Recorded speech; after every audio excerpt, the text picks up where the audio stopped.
Bienvenue à tous dans ce nouvel épisode. Aujourd'hui, j'ai le plaisir d'accueillir Jean Cotreau pour plonger dans le côté sombre de la personnalité. Il a écrit de nombreux ouvrages sur la psychologie, en particulier sur le narcissisme, dont Tous narcissiques, que nous allons aborder aujourd'hui en détail. Et sous le pseudonyme de René Sajan, il a également publié un roman de fiction, Demain vous serez immortel, une œuvre de plus en plus d'actualité qui dépeint un monde gouverné par les narcissiques. Ensemble, nous allons découvrir ce qu'est la tétrade noire, composée de la psychopathie, du machiavélisme, du sadisme et du narcissisme. Si tu es curieux d'en apprendre plus sur le côté sombre de la personnalité, alors cet épisode est fait pour toi. Attends-toi à apprendre ce qu'est la tétrade noire, comment reconnaître un narcissique, pourquoi élit-on des leaders narcissiques et quelles sont les conséquences pour le peuple, comment vivre avec un narcissique, comment le mouvement de l'estime de soi et la psychologie éducative de Dolto ont créé une génération de narcissiques, comment les réseaux sociaux favorisent les comportements psychopathiques, quels sont les mythes autour du narcissisme, comment développer une estime de soi saine, et bien plus encore. Monsieur Cotreau a réussi à rendre cet épisode accessible, efficace et passionnant. Croyez-moi, vous ne verrez pas le temps passer, et vous en ressortirez avec une compréhension complète du trouble de la personnalité narcissique et de comment s'en protéger. Je m'excuse d'avance pour le son, Monsieur Cotreau n'avait pas de micro, je l'ai corrigé du mieux que je pouvais, mais certains mots restent difficiles à entendre. Merci encore pour ta curiosité, et sans plus attendre, voici Monsieur Cotreau.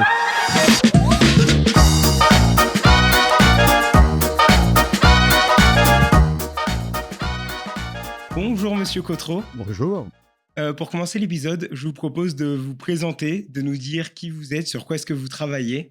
Bien écoutez, je suis, psychiatre honoraire d'hôpitaux, j'ai dirigé un diplôme de thérapie et créé et dirigé un diplôme de thérapie comportementale et cognitive à l'université Lyon 1 et actuellement, donc je suis à la retraite et je suis essentiellement quelqu'un qui écrit des livres de psychologie et aussi, j'ai écrit un roman qui s'appelle, Demain vous serez immortel, qui a été publié chez Odile Jacob sous le pseudonyme de René de Saint-Jean, qui est un livre qui risque d'avoir de l'actualité puisque décrivait un monde dominé par, des, oligarques narcissiques qui voulaient devenir immortels. Donc là, c'est plutôt la partie professionnelle, c'est donc Jean Cotreau qui va vous répondre, sur les questions que vous voudrez bien me poser. C'est vrai qu'on commence à peut-être se rapprocher de ce que vous décrivez dans votre livre. Mais c'est évident, oui. Malheureusement, j'ai écrit, «Demain vous serez immortels», c'était il y a 7 ans et là, ce livre, a été écrit en 2017, aussi c'est pas la même époque et on voit les narcissiques au pouvoir un peu partout.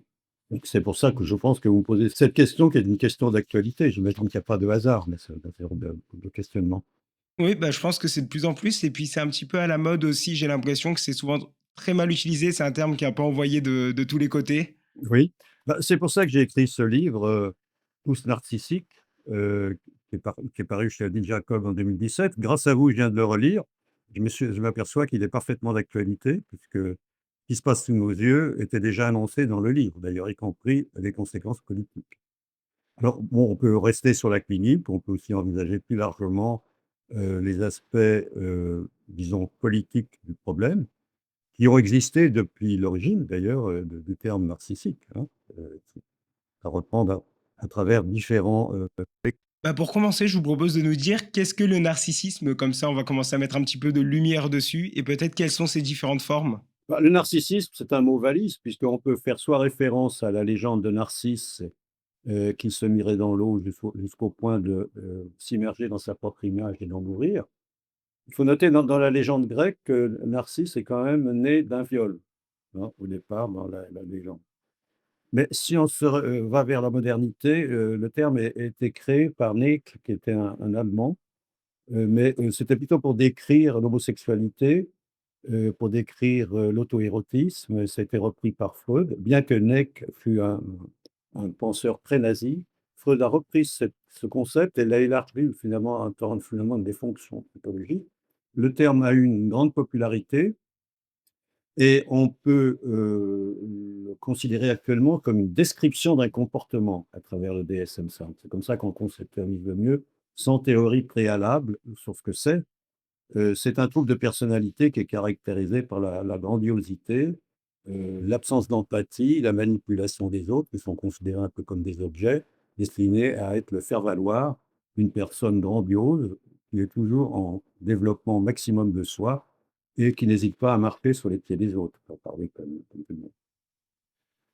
Donc c'est ça, comme ça qu'on pourrait centrer le débat et je centrerais plutôt le débat sur le trouble de personnalité narcissique, puisque c'est un problème de psychologie quotidienne pour tout le monde et aussi un problème thérapeutique que les psys. Et est-ce qu'il existe des formes saines de narcissisme? Si on prend la personnalité narcissique, on peut la diviser en 3 grandes formes. Le narcissisme à haut fonctionnement, qui est, le narcissisme des grands leaders, qui posent relativement peu de problèmes puisque c'est des gens qui acceptent quand même un certain nombre de limites. On peut dire qu'il y a aussi un trouble de personnalité narcissique instable. C'est des gens qui sont envieux, dépressifs, toujours dans l'idée, de se dire que de quoi j'ai l'air, qu'on va dire de moi, dépriment facilement. Et puis, il y a, le narcissique malveillant, c'est le fameux pervers narcissique qui a été si bien décrit par, le psychanalyste Lacan, qui est un personnage absolument, imbuvable, mais qui se cache. C'est-à-dire qu'il a des traits de personnalité de prédatrice mais qui capte si habilement qu'on ne les voit pas venir. C'est le narcissique le plus toxique et c'est un narcissique qui ne doute pas de lui-même. Il pense qu'il a toujours raison et que puisqu'il a toujours raison, les autres doivent le fuir. Est-ce qu'il y a des pathologies qui pourraient suivre le narcissisme? C'est-à-dire que là, vous avez parlé de dépression. Qu'est-ce qu'il y a des pathologies qui accompagnent? Bah, les pathologies qui accompagnent peuvent être très variées parce que, comme vous voyez, le narcissisme, c'est une fonction psychologique aussi normale, hein. Il faut bien voir qu'il y a un stade égocentrique chez l'enfant, qui a été décrit par Piaget, qui est un stade normal de fonctionnement. On ramène tout à soi au lieu de se décentrer et d'avoir des opérations qui sont plus logiques, concrètes ou abstraites et le décentrement n'a pas eu lieu. Entre 1 et 7 ans, c'est une phase normale. Si on est dans le trouble, c'est-à-dire, dans, le fait de monter sur les pieds sur les autres sur les pieds des autres, on est, dans une pathologie qui va, peut-être être associée avec d'autres formes de troubles de personnalité, en particulier la personnalité borderline ou limite, qui est très souvent associée à un trouble narcissique important. La personnalité, hystérique, ou histrionique, pour parler comme le DSM et la personnalité, dépendante aussi, pour avoir de telles coalitions ou alors, avoir aussi, des traits paranoïaques. Alors ça aboutit, au fait au lieu d'avoir une conception d'un trouble bien délimité, heu, les troubles de personnalité dans le DSM et dans la vie ne sont pas limités. On est arrivé à une autre conception, c'est de considérer la réunion de traits de personnalité pathologiques, qui sont la triade et la tétrade noire. Alors qu'est-ce que c'est que la triade noire? C'est l'association de narcissisme, psychopathie et machiavélisme. Le machiavélisme, c'est ce qu'on voit constamment, en politique, puisque Machiavel était secrétaire des Médicis sous la Pampare et puis il a pu être un grand poste d'observation pour voir ce qui se passait à l'époque où il y avait à la fois une république et une monarchie qui s'installait à Florence, celle des Médicis et il a observé que, ce qu'était le prince. Le prince est un grand dissimulateur et il se fait passer pour ce qu'il n'est pas, quelqu'un de religieux, quelqu'un de bien, qui est décent, qui aime les autres et qui s'occupe des autres et qui, s'il maintient cette façade, il pourra, à l'abri de cette façade, manipuler les autres tranquillement et faire ce qu'il veut. Et il faut qu'il ait des actes de piété pour bien impressionner le bon peuple et ça fait partie de la bonne gestion machiavélienne du pouvoir. Ceci dit, en écrivant ça, Machiavel, qu'est-ce qu'il a fait? Il a donné des conseils au prince, il a donné aussi des conseils au peuple pour savoir se débarrasser des tyrans narcissiques. Donc c'est un discours à double face et c'est pour ça que si vous visitez Florence, vous verrez son tombeau, à Santa Croce et il est quand même très révéré par l'Italien et par le monde entier et également, il est l'homme qui a fondé la politologie. Donc le trait machiavélien est un trait important. Alors si on prend maintenant la tétrade noire, il y a association, de, narcissisme, psychopathie, c'est-à-dire marcher sur les pieds des autres et enfreindre les règles et également de machiavélisme, mais on en ajoute la dimension sadique. C'est-à-dire, on prend plaisir à humilier les autres, on prend plaisir à les blesser, on prend plaisir à les tuer. C'est ce que disait Joseph Staline. Une bonne journée et celui où un de mes ennemis a été exécuté. Donc c'est le trait sadique, là, qui prenait plaisir, et ce n'était pas une nécessité politique ou historique, c'était le plaisir. Donc le sadisme fait partie de la tétrade noire. Alors il y a eu beaucoup de travaux sur cette triade et cette tétrade noire qui ont montré que cette association était particulièrement toxique dans les entreprises et qu'elle était particulièrement toxique dans la vie. Et en France, il y a des travaux de Chabrol, qui est à Toulouse, qui a montré qu'il y avait une corrélation avec la délinquance juvénile et qu'il y avait aussi une corrélation avec le suicide et des troubles du comportement chez les délinquants suels, progressifs, etc., et les lycéens. Donc, c'est des choses qui est à nos portes. Quand on voit ce qui se passe dans les banlieues, on peut aussi se poser la question. Ce sont les chefs de gang, ce sont aussi les trolls sur Internet, ce sont des personnes abusives qu'on rencontre. C'est ce qu'avait décrit assez habilement en son temps Racamier. J'ai connu Racamier, rencontré à lui reproches de fort personnel et institutionnel. C'était un homme qui n'était pas du tout narcissique. C'était quelqu'un qui observait. Et il a écrit qu'il n'avait pas eu de narcissique dans son job de psychanalyste, mais il en avait observé dans la vie. Et il avait une préscience du problème actuel en disant que finalement, Mussolini était le bon exemple du trouble narcissique de personnalité. Il aurait pu éviter aussi, hein, et peut-être aussi Staline, qui semble-t-il, ce que je dis dans mon livre, c'est que je fais les biographies de Hitler, Staline, etc., en détail pour montrer que le trouble narcissique est là dans son hyper-fonctionnement avec la tétrade noire. Et justement, est-ce qu'on veut un leader narcissique? Et qu'est-ce que ça dit sur la population qu'il a élue? Bah, ça en dit beaucoup, c'est-à-dire, pour que ça marche, c'est ce qu'on voit avec le Trumpisme et avec d'autres formes de leaders narcissiques dans le monde, que ce soit en Russie, ailleurs, c'est pas la même chose. C'est qu'il faut d'abord une situation de crise morale où les repères moraux se dissolvent. Il faut une crise économique qui fait que les gens sont inquiets. Il faut qu'apparaisse un leader narcissique grandiose qui dise mais moi j'ai la solution et que vous avez compris, j'ai la solution.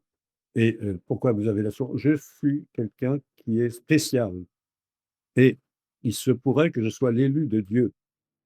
Et à ce moment-là, il y a un ralliement des gens qui ont une structure faible, c'est-à-dire qui sont prêts à croire quiconque les sortira des ennuis où ils sont. Et dans un climat de dissolution morale, intellectuelle, on fait sus aux intellectuels, en disant ce sont des salauds qui vous racontent des choses qui ne sont absolument pas normales, et on élimine progressivement toute discussion possible du leadership grandiose. On fait des élections et le leader narcissique est élu. Il faut rappeler quand même que Hitler a été élu de manière parfaitement légale. Mais une fois que les leviers du pouvoir sont pris par le leader narcissique, qu'est-ce qu'il fait? Il coupe toutes les sources de contestation et il détruit la démocratie et instaure un régime oligarchique ou tyrannique. Donc, ce qu'avait perçu en son temps, dans les années 50-60, Racamier, et qui était rétrospectif et tout à fait juste pour explorer la période actuelle à travers ce fonctionnement d'un ego surdimensionné qui est à peu près certain que Dieu est à ses côtés et qui entraîne une population sur cette pente à travers des médias de plus en plus envahissants qui proclament sa vérité et détruisent euh, la réalité et tout ce qui est autre chose que la vérité alternative qui est imposée aux gens par voie de médias et actuellement de médias qui fonctionnent très très bien comme les réseaux sociaux. Et qu'est-ce qui motive un narcissique? Est-ce que c'est un besoin de reconnaissance, d'adulation? Est-ce qu'il y a quelque chose de plus pervers derrière? Alors, j'aime pas bien le terme de pervers, c'est un terme un peu moralisateur, hein. Alors, les études sur le trouble narcissique de personnalité ont montré qu'il y avait si on observe dans ce qui se passe dans l'actualité, c'est un schéma de grandiosité, d'inflation de soi et d'irrespect des règles. Donc, c'est des principaux schémas qu'on va trouver quand on fait des thérapies. Si on le voit de manière longitudinale dans le temps, le trouble narcissique de personnalité a souvent eu des parents qui l'élevaient dans l'idée que tout lui était dû et qui étaient là pour lui donner tous ses besoins avant même qu'il ait le temps de le dire. Et il est élevé dans une absence de contraintes vis-à-vis des autres et de structure morale forte. Ou alors, il y a un autre type de narcissique qui est celui qui a des parents hyper exigeants, qui lui inculquent un perfectionnisme grave, qui va alourdir sa vie qui va lui permettre peut-être de faire une ascension sociale, mais aux dépens de sa propre vie. Donc, une éducation sans limite peut être le facteur décisif. Il y a eu plusieurs études qui l'ont montré. Et en France, on a eu le phénomène Dolto. Dolto disait: «Laissez l'enfant devenir le plus égocentrique possible, c'est très, très bien, et cetera. Vous verrez, après, il sera généreux, altruiste». C'est exactement le contraire qui se passe. Et aux États-Unis, il y a eu le mouvement d'estime de soi, qui est devenu absolument dithyrambique en disant il y avait même laquelle il était devenu l'état de l'estime de soi. J'ai connu cette époque parce que j'étais me former en Californie en 1977, où tout ce qui comptait, c'était soi, et on était entitled. Vous avez repris le mot entitled, c'est-à-dire qu'on a des droits spéciaux et chaque individu a droit à une reconnaissance, à des droits spéciaux, quoi qu'il ait fait. Ce qui est complètement contre-productif, puisque si l'on s'attribue des droits spéciaux sans avoir rien fait, on est enclin à monter sur les pieds. Peut-être on a toujours raison, qu'on est le meilleur, quoi qu'il arrive. Donc c'est pas une bonne gestion et il y a beaucoup de psychologues comme Seligman qui se sont élevés contre le mouvement estime de soi, en disant que les enfants perdaient le lien entre l'effort, la réalisation de soi et les récompenses qui en résultent. C'est-à-dire qu'on fabriquait des consommateurs narcissiques pour qui l'altruisme n'existe pas. Et on en voit les effets actuellement à travers les médias, avec les influenceurs qui vendent simplement ce qu'ils font tous les jours, en disant: «Mais c'est formidable, vous voyez ce que je fais, ça vaut le prix que vous mettrez dans les vêtements que vous allez acheter et abonnez-vous à mon site». Voilà, donc c'est le système des followers. Donc l'assomption du narcissisme roi, qui apparaît dans les années 2010, et il y a des études qui ont montré la corrélation avec la génération dite X, qui n'a connu que les réseaux sociaux, et cetera, de cette tendance qui va devenir la norme et surtout le sujet maximum d'adoration, d'adulation, de renforcement par l'argent, de renforcement monétaire et de renforcement par la célébrité. Donc les psychologues se sont élevés sur ce système qui fait que c'est ce qu'on appelait la lead generation. Les gens vont devenir de parfaits, comment on qualifier ça? De parfaites bulles narcissiques qui risquent d'éclater d'ailleurs à un certain moment et qui font régner la loi sur les réseaux sociaux. Parce que j'ai l'impression que l'anonymat permet vraiment de booster ce genre de comportement puisqu'il y a plus de suite de réputation. La personne est anonyme et donc au pire peut juste recréer un compte si on la repère comme avec des comportements psychopathiques entre guillemets, c'est-à-dire qu'il cherche juste à mettre du chaos pour en profiter à son propre intérêt. Mais du coup, l'anonymat empêche cette suite de réputation. Oui. Et donc j'ai l'impression qu'on renforce tout simplement juste les comportements de plus en plus narcissiques.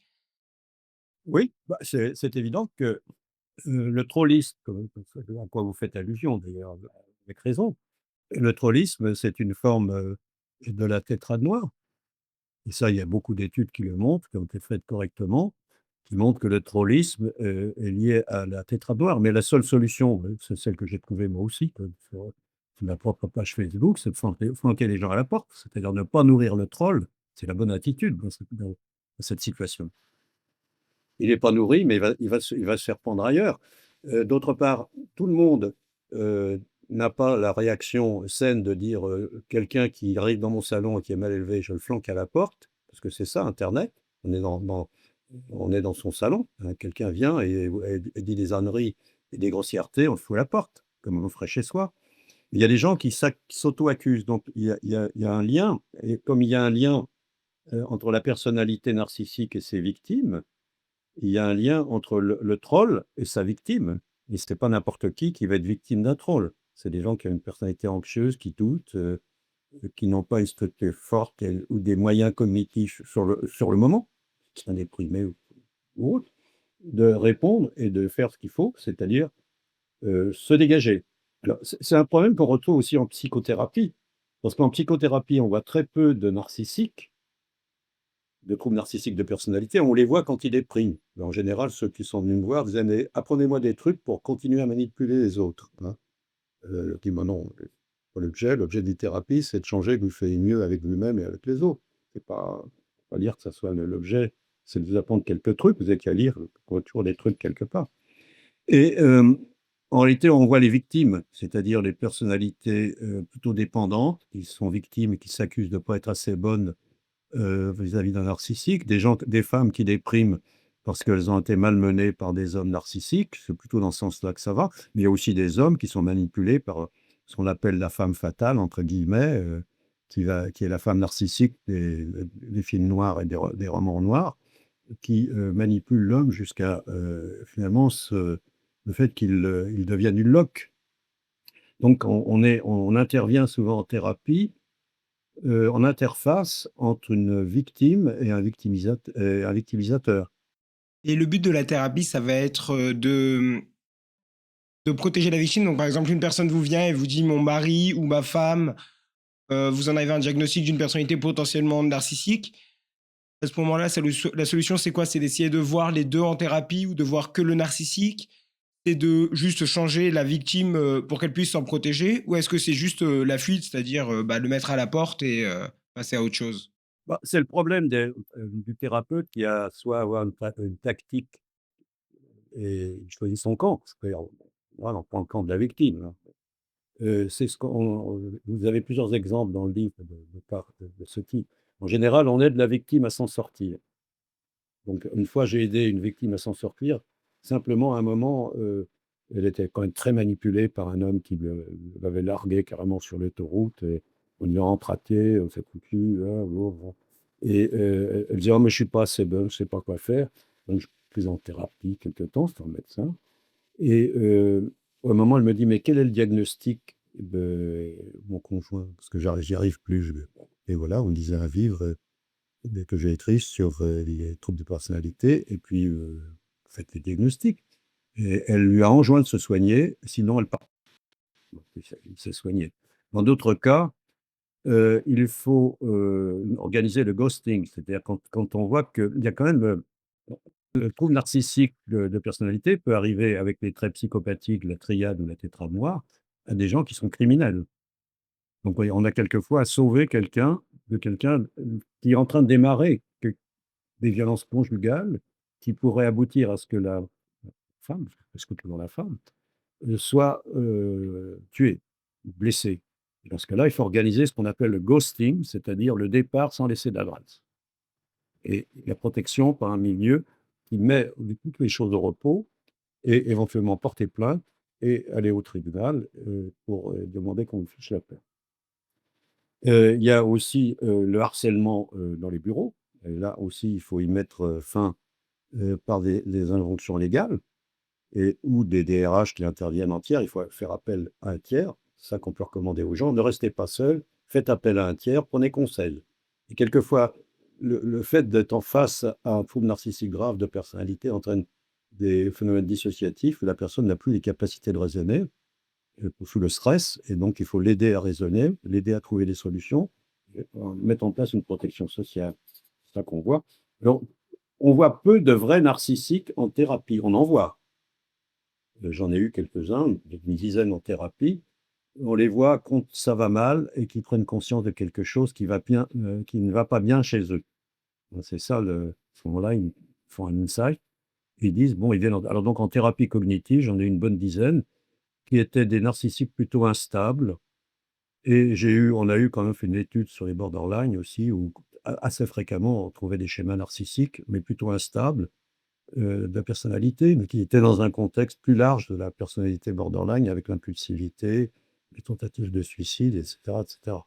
Et lorsqu'ils viennent en thérapie et que vous leur apprenez qu'ils sont narcissiques, qu'est-ce qui se passe? Est-ce qu'ils, ils nient au départ? Est-ce qu'il y en a du coup qui partent? Ou est-ce qu'au contraire, ils acceptent ça comme quelqu'un accepterait peut-être une autre maladie et décident activement de travailler dessus, Oui, en général, on est, discret sur le diagnostic, à moins qu'il soit demandé, parce qu'on est obligé de le donner, hein. Vous êtes en étude de psychologie, on doit le diagnostic au patient. En général, on utilise un euphémisme en disant des difficultés de personnalité qui méritent une thérapie, pour que vous vous sentiez mieux vis-à-vis de vous-même et des autres. Ceci dit, les gens ne sont pas stupides, ils vont chercher immédiatement dans les livres qu'a écrit leur thérapeute, leur diagnostic, hein, donc il y a pas de problème à ce niveau-là. Hem, c'est pas non plus une insulte de dire que quelqu'un a un trouble de personnalité qui mérite un traitement, hein. En général, c'est au moment d'une dépression. Donc au moment d'une dépression, le trouble narcissique, il a échoué, parce qu'à un moment, il rencontre, la réalité. Parce que la grandiosité, l'inflation de soi rencontre à un moment la réalité, c'est que les autres disent: «Bon, ben, ça suffit, quoi», et à ce moment-là, il déprime. «Mais qu'est-ce qui m'arrive, moi qui suis gentil pourtant, et cetera, très bien, qui aide les autres», ce qui est complètement faux, et à ce moment-là, ils viennent et on peut faire un travail. Donc une thérapie cognitive sur un trouble de personnalité de type narcissique, borderline, tétrade, triade noire, c'est à peu près une bonne année de travail à raison d'une séance par semaine, hein. Moi, je pratique que les thérapies cognitives. Il y a aussi des thérapies psychodynamiques qui ont travaillé sur le sujet. Les résultats ont été publiés à travers des études contrôlées, mais où il y avait quelques écarts mélangés de troubles de personnalité. Donc pour l'instant, c'est quelque chose qui est dans la pratique, mais qui n'a on a il n'y a pas de grande étude troubles narcissiques contre des des thérapies cognitives contre le placebo ou thérapie placebo. Donc c'est pour l'instant, on en est là. Mais, c'est une approche très quotidienne qu'on peut avoir à travers les victimes, entre autres. à la fin, cette personne, quand elle repart de thérapie, au bout d'un an, est-ce que c'est juste qu'elle a appris à reconnaître les patterns de pensée narcissiques, entre guillemets, ou est-ce que c'est vraiment que la personnalité a changé, donc dans un premier temps, elle a même plus vraiment le problème? Oui, mais c'est-à-dire qu'à un moment, la personne se rend compte, de ce qu'il est, de ce qu'il a fait. Alors ça, c'est des problèmes de tactique thérapeutique. Donc j'avais un de mes patients, qui était quelqu'un de très macho, qui pensait que toutes les femmes devaient faire ce qu'il voulait tout le temps, et cetera, puis qui savait qu'il y avait des rejets, et puis un jour, j'arrive 10 minutes en retard. Il me dit: «C'est insensé, vous êtes en retard». Excusez-moi, mais, en tant que médecin des hôpitaux, CHU, j'ai droit à une demi-heure de battement parce qu'on peut avoir des urgences à traiter, très rapidement. Il m'a dit: «C'est insensé, c'est pas possible». Alors j'étais assez de mauvaise humeur parce que bon, j'avais beaucoup de difficultés dans la matinée. Je lui ai dit: «Écoutez, je ne suis pas votre mère toute puissante qui, répondait à tous vos caprices». Et bon, dans ma tête, je me suis dit: «Je viens de faire une connerie». Et le type se retourne vers moi et m'a dit: «Pour une fois, c'est une idée intéressante que vous amenez dans le débat». J'ai dit: «Bon, on va travailler là-dessus». Alors saisi l'occasion, il avait une mère qui abondait toujours dans son sens, qui abondait dans le sens de son père. Il avait acquis ce schéma. Il s'était fait rejeter par plusieurs femmes qui disaient: «Mais c'est pas possible, tu as une toi», et cetera, et donc il a fait il y a eu un moment fécond dans la thérapie cognitive où le schéma a basculé. Il m'a fait il s'est décentré sur lui-même. Donc c'est des moments comme ça qu'il faut savoir saisir, opportunément, ça peut arriver à un moment de la thérapie où on fait basculer le schéma de grandiosité, le schéma tout m'est dû et le schéma de transgression permanente, des règles de la politesse ou des égards vis-à-vis des autres. Donc c'est un exemple, de thérapie concrète, mais tous les thérapeutes ont des histoires à raconter sur ce type de fonctionnement. Est-ce que vous pourriez détailler un petit peu plus le schéma tous mes dûs, que du coup on les narcissistes et les troubles de la tétrade noire? Vous avez utilisé l'anglicisme habituel, entitlement, qui est Mmh. c'est parce que, bon, on a des difficultés à traduire. Nous, on a traduit ça en français par tout m'est dû ou le schéma de droit personnel exagéré. C'est-à-dire, on pense qu'on est tellement spécial, tellement formidable, qu'on va apporter au monde une telle vérité et que, tout le monde devrait se plier devant, ce qu'on pense et ce qu'on fait, et que les autres qui ne le font pas sont mauvais. C'est ce que font les leaders narcissiques. et notamment les murs narcissiques malveillants. Ils ont une telle bienveillance vis-à-vis de l'humanité et des autres que tout le monde devrait les suivre. Et c'est un argument qui peut marcher, comme je vous l'ai dit tout à l'heure, en cas de crise.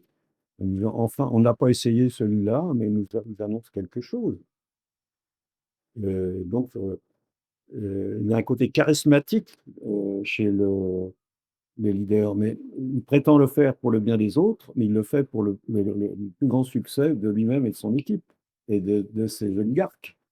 Donc l'instauration d'une oligarchie ou d'une tyrannie passe par cette phase narcissique, où tout lui est dû parce qu'il est l'élu. Il est l'élu de Dieu, du peuple. Ça me fait penser à Raskolnikov dans Crime et Châtiment de Dostoïevski, qui entretient cette idée qu'il y a des hommes plus grands qui ont le droit de tuer. Par exemple, il citait Napoléon, qui a le droit de tuer pour une plus grande cause parce que c'est Napoléon. Et donc lui va justifier son envie de meurtre, qui est juste une question pour avoir plus de sous, au final, de poursuivre cette petite vieille qui gardait les sous. Il va la justifier dans le fait que lui, c'est quelqu'un de spécial, c'est quelqu'un de plus grand, c'est quelqu'un qui a le droit de faire ça. Oui, Et, c'est le surhomme, nietzschéen aussi. oui, c'est vrai. Il a des droits spéciaux. Mais vous avez raison de citer Dostoïevski, c'est un très bon cours de psychologie. Il y a deux bons cours de psychologie dans la littérature. Il y a Dostoïevski et il y a Proust. Vous pouvez apprendre la psychologie en lisant, À la recherche du temps perdu et Les œuvres complètes de Dostoïevski. Et je vous recommande en particulier le sous-sol. C'est c'est le narcissisme blessé, c'est l'humiliation, c'est la voie de l'humiliation. Et alors bon, c'est très intéressant à lire et effectivement, Crime et Châtiment, c'est l'homme supérieur qui a tous les droits parce que et qui justifie une attitude prédatrice tout à fait médiocre par l'utilité de son projet personnel. Donc Dostoïevski est un énorme psychologue, très grand psychologue. Et pour les gens, comment est-ce qu'ils pourraient reconnaître un narcissique? Est-ce que c'est juste des actes égoïstes? Est-ce qu'on le voit dans peut-être le sadisme de leurs actions, une volonté d'humilier l'autre dès qu'on se sent offensé?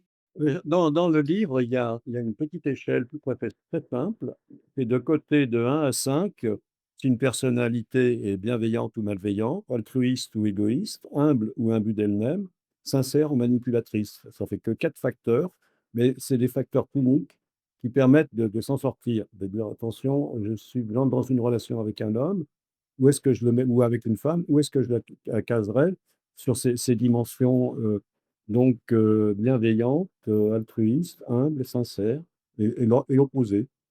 À ce moment-là, on peut avoir un tableau, un premier tableau, lors d'une première rencontre, c'est-à-dire, ensuite voir comment ça va se passer.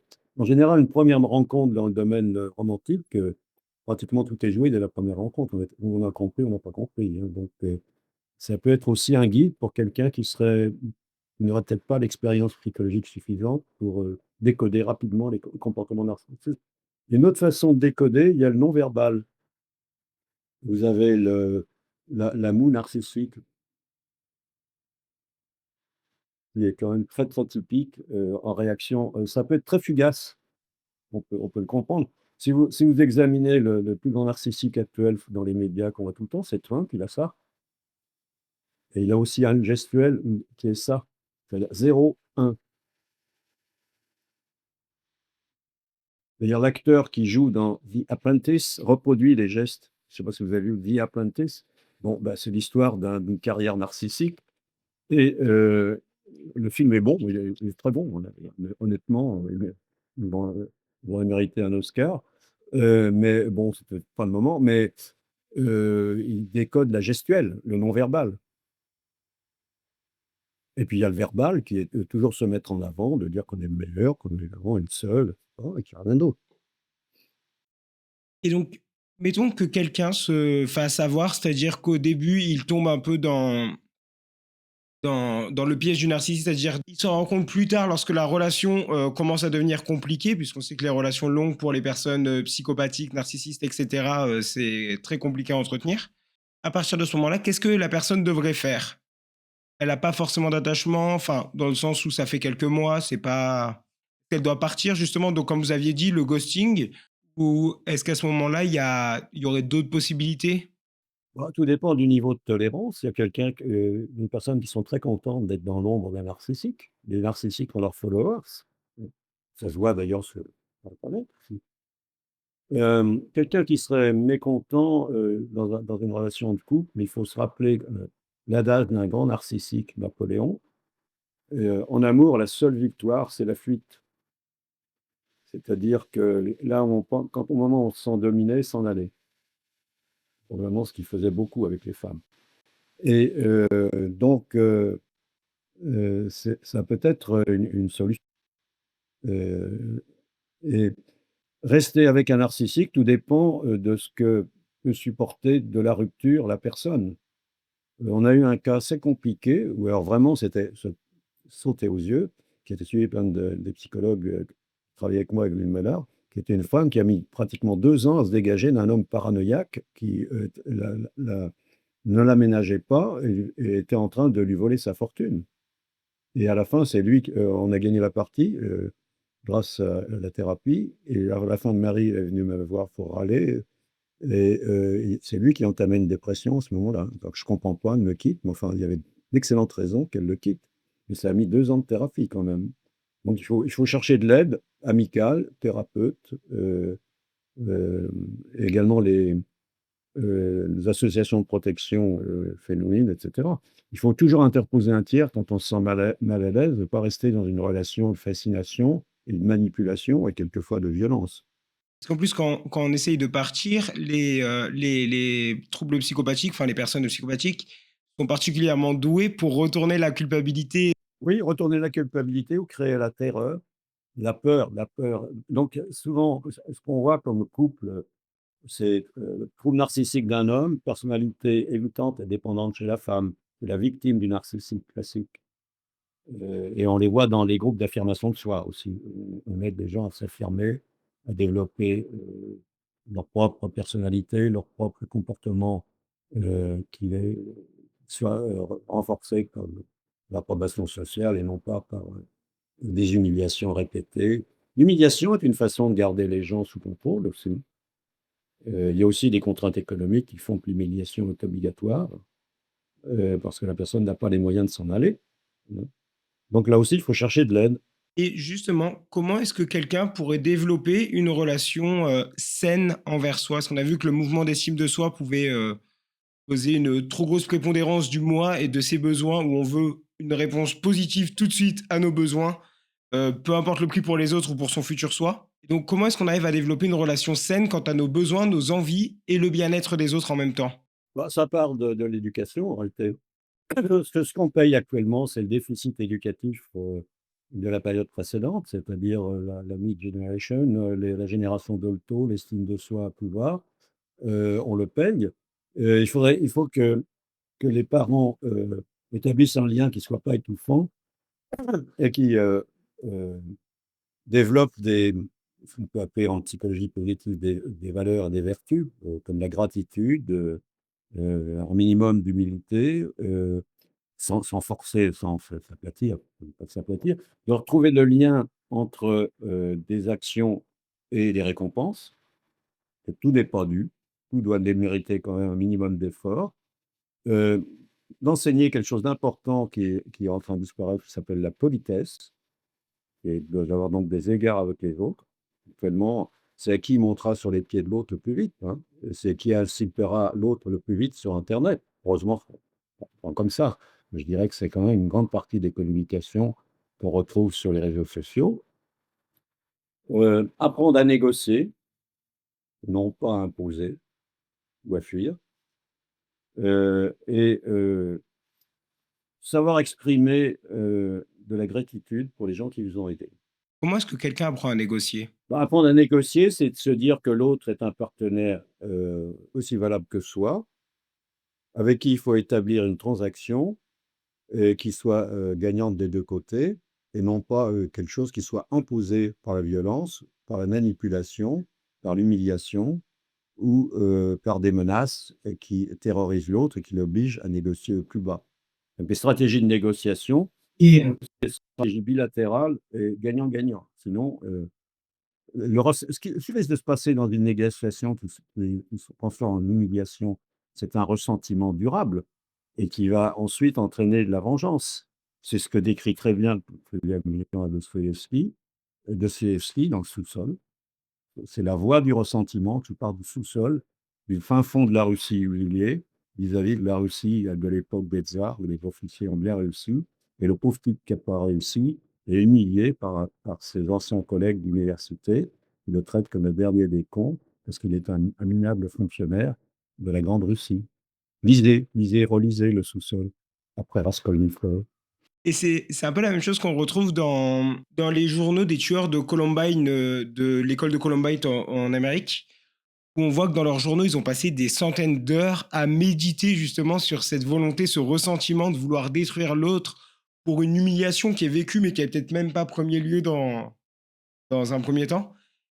Et oui, c'est vraiment cette méditation sur le ressentiment qui se construit petit à petit et qui pousse cette envie de vengeance qu'à faire, bah, du coup, les pires horreurs, comme aller tuer ses camarades de classe comme ça, et etc.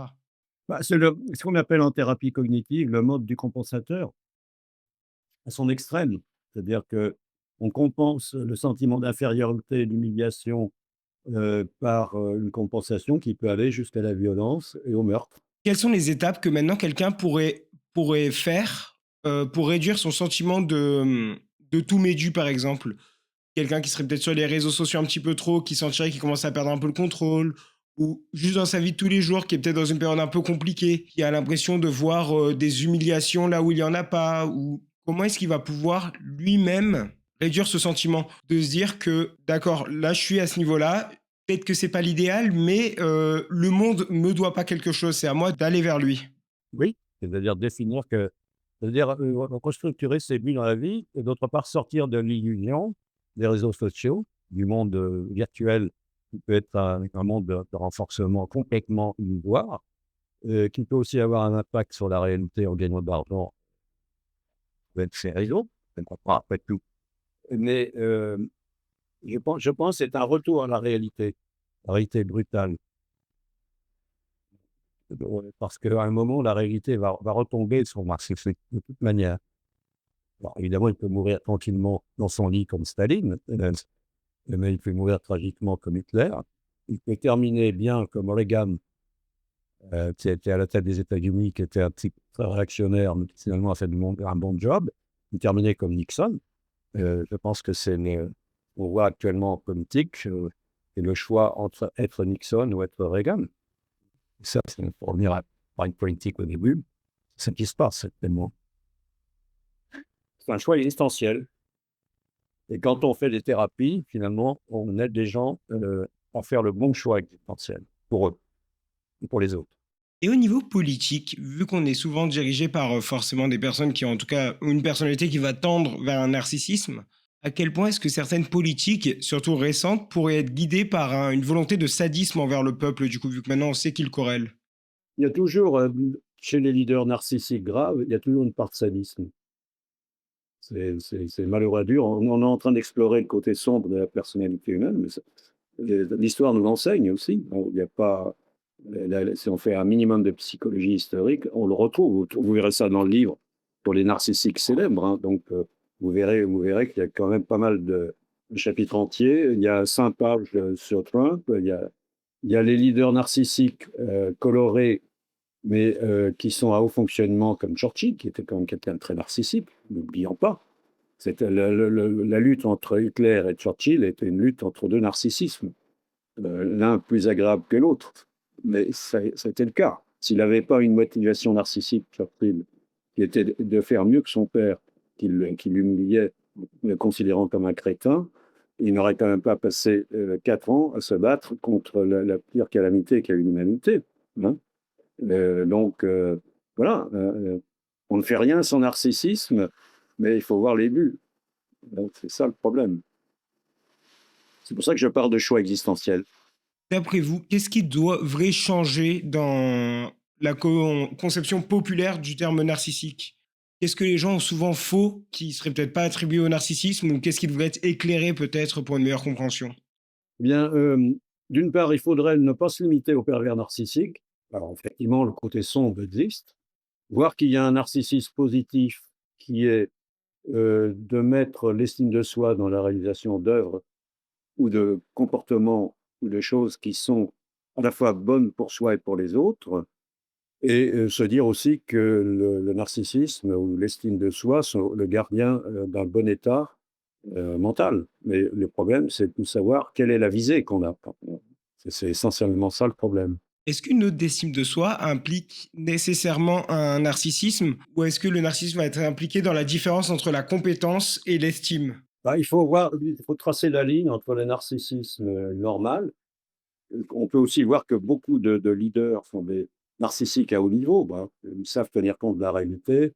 Ils mettent finalement leur désir dans des œuvres, qui, dévalorisent des autres, mais il y a un retour. Quand il y a pas de retour, on est dans le narcissisme pathologique, où l'autre est considéré comme un objet indéfiniment manipulable pour la plus grande gloire et la grandiosité du trouble narcissique. Vous distinguez le trouble narcissique du narcissisme normal et de l'estime de soi, justifiée, pas se laisser monter sur les pieds aussi. Mais quand ça devient autre chose, c'est-à-dire que ça devient soit tout m'est dû parce que c'est moi, ou suivez-moi parce que je suis le meilleur, c'est là où est le problème.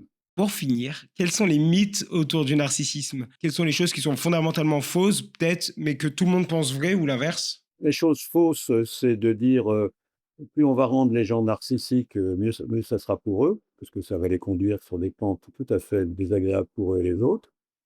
Ça, c'est le principe éducatif, sans frustration, est une erreur. Donc c'est ça la chose la plus grave et c'est ce dont on paye le prix actuellement. Donc c'est ça, c'est l'erreur, en gros, autour des années 60-70, soit en France, l'erreur Dolto, soit aux États-Unis, le mouvement, qui était donc de l'estime de soi à tout prix et pour tout le monde. Exagéré, exagéré. Il a montré d'ailleurs que des hauts scores d'estime de soi sur les échelles corrélaient avec la psychopathie. Donc les psychopathes, ils ont pas de problème d'estime de soi, non. Ils sont les meilleurs et les autres n'ont qu'à leur céder. C'est ce en particulier un psychologue comme Seligman a mis en avant. Il le refait, ils ont dit attention. Et c'est pour ça qu'on a développé la psychologie positive. Donc on fait des TCC, des thérapies cognitives pour les troubles de personnalité et aussi les thérapies psychodynamiques parce qu'elles marchent aussi. Super, merci beaucoup, monsieur Gautreau. De rien, Charles. J'espère que l'épisode t'a plu. Si c'est le cas, n'hésite pas à laisser un like et un commentaire pour me faire savoir ce que tu en as pensé. Tu peux aussi rejoindre l'aventure en t'abonnant à ma chaîne YouTube, à mon compte Instagram et à mon compte TikTok. Tu peux aussi t'abonner et laisser 5 étoiles sur Spotify et Apple Podcast. En tant qu'auditeur, je sais qu'on ne réalise pas toujours l'impact d'un abonnement ou d'une note 5 étoiles, mais crois-moi, en tant que créateur, ces petites actions sont cruciales pour améliorer le référencement et continuer à faire grandir ce projet. Si tu as des amis ou de la famille qui pourraient être intéressés par le podcast, n'hésite pas à leur en parler ou même à le partager en story. Encore une fois, c'est le meilleur moyen de me soutenir et de participer à cette aventure. Merci pour ton soutien et ta curiosité. Et sur ce, je te dis à la semaine prochaine pour un nouvel épisode.